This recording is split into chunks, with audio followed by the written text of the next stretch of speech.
Hey, it's Chris from the Content Marketing Academy here, and it's Q&A time. As you can see, I'm in the office, but I've not got my normal uniform on today.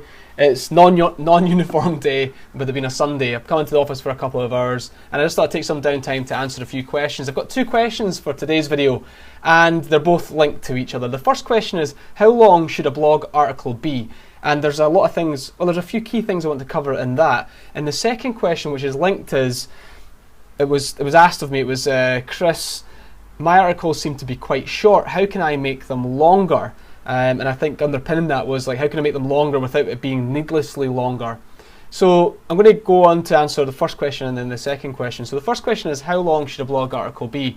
Now, in general, my answer to that question is as short as it needs to be. So one of the things that we have to appreciate when we're writing blogs is our readers' time. So we want a bit of brevity in there. You don't want to be filling it up with just filler content to make it as long as possible.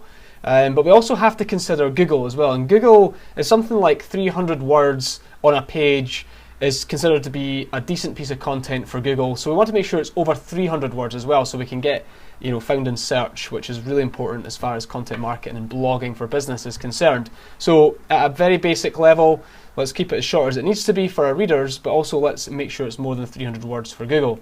Now, somewhere in the middle of all of that, we have to figure out, how long is too long and all the rest of it. But to be honest with you, you look at stories like from Neil Patel, and he's written sort of 5,000 plus word articles and resources. And what we know to be true is that longer form content tends to outperform the shorter form content. And I think the sweet spot's somewhere between 1,000 and 1,200 words, something like that. And the articles we write are somewhere between 812 or 1,400 words. And I think again, we want to make sure that the brevity is there, that we're not wasting people's time by just filling it with just as much content as possible. So a really good blog is usually focused on one topic or one question or one problem, and then that makes sure that it can be contained at least in some capacity. So I guess there's all of that, and trying to think to ourselves, well, how do we create a longer form piece of content? So I think one of the big mistakes that people make is they like, for example, if they're taking a question that they've been asked before and they want to answer it in their blogs, is they simply just answer that question without really explaining why that problem might crop up, or other solutions to that problem as well, or other answers to that question. And I think from one question you can actually create quite a nice piece of content for your blog articles. So it's about not just scratching the surface, but actually digging a little bit deeper. So you can take what would maybe on the surface seem like quite a short piece of content and make it much longer by going into more depth.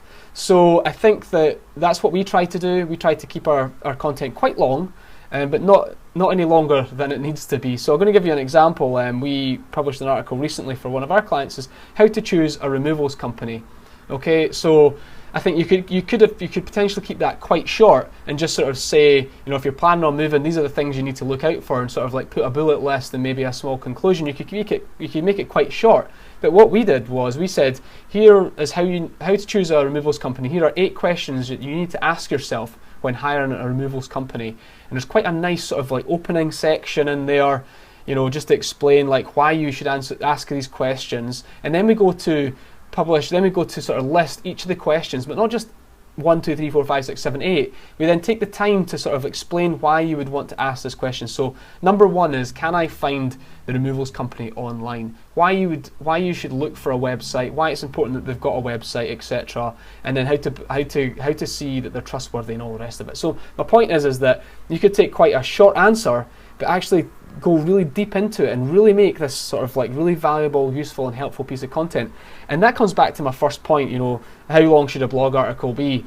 It needs to be long enough to be helpful and valuable and useful to people. A 300 word article, I can't imagine being hugely helpful in general, but I'm sure there are really short pieces of content out there that are massively helpful. But my point is this: Google are going to reward you for a really useful, valuable piece of content, and it'll perform better over time. So, I think that if it's 1,000 words, if it's 1,200 words, and it's a really useful piece of content that people are going to read, bookmark, share, get useful, really get sort of utility from, then Google's going to be far more likely to reward you for that piece of content. So I think it's about balancing. Again, I've talked about this before, about getting a piece of content that people love and also the search engines love as well. And it's getting that balance without annoying your readers and filling it up with content.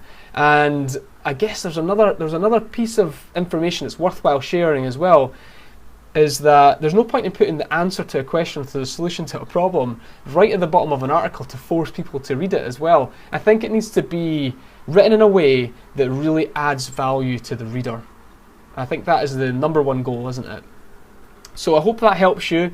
In summary, I guess it really is about finding that sweet spot in the length, that it's not too long, not too short, but it ticks the boxes, it's useful, it's helpful, and a valuable piece of content for your readers.